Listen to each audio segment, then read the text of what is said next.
नवरात्रि के छठे दिन देवी के छठे स्वरूप मां कात्यायनी की पूजा आराधना की जाती है।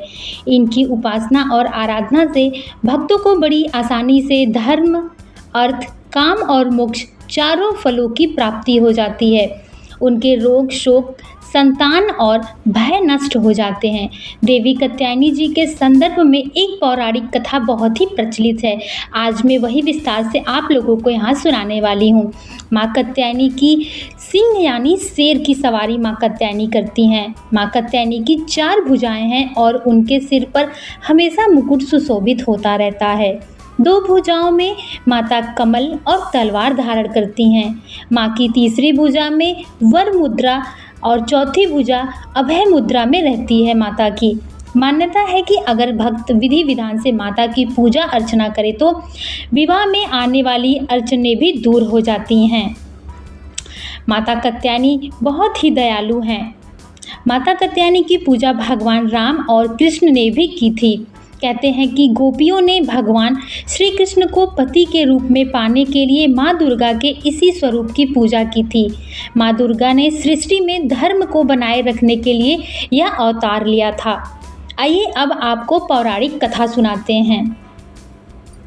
पौराणिक कथा के अनुसार एक समय कत नाम के ऋषि हुआ करते थे तथा उनके पुत्र ऋषि कात्य हुए थे।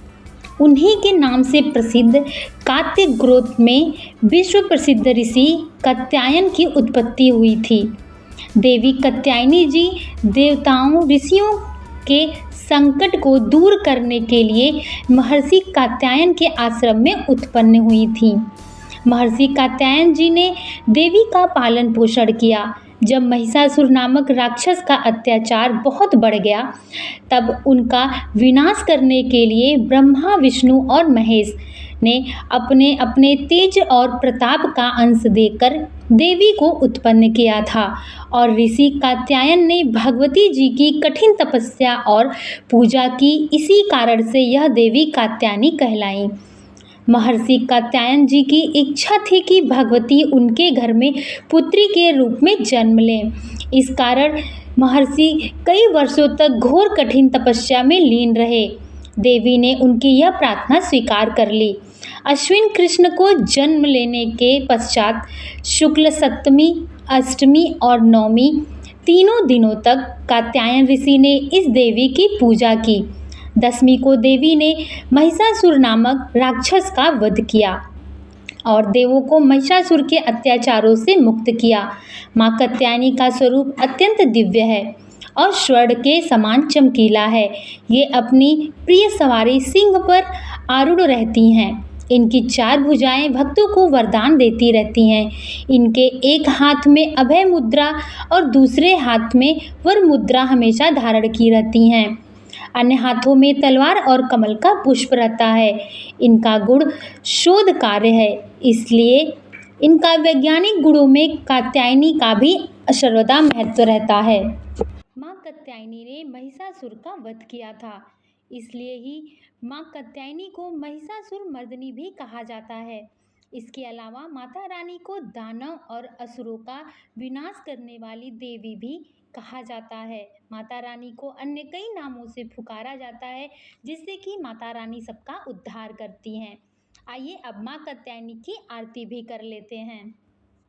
जय जय अम्बे, जय कात्यायनी, जय जगमाता, जग की महारानी। बैजनाथ स्थान तुम्हारा, वहाँ वरदाती नाम पुकारा। कई नाम है, कई धाम है, यह स्थान भी तो सुख धाम है। यह स्थान भी तो सुख धाम है। हर मंदिर में ज्योति तुम्हारी, कहीं योगेश्वरी महिमा न्यारी। हर जगह उत्सव कहते, कात्यायनी रक्षक काया की, ग्रंथि काटे मोह माया की। झूठे मुंह से छुड़ाने वाली, अपना नाम जपाने वाली। बृहस्पति को जी का धरिए, हर संकट को दूर करेंगी। माँ भंडारे भरपूर भरेंगी। जो भी माँ को चमन पुकारे, कात्यायनी सब कष्ट निवारे। कात्यायनी की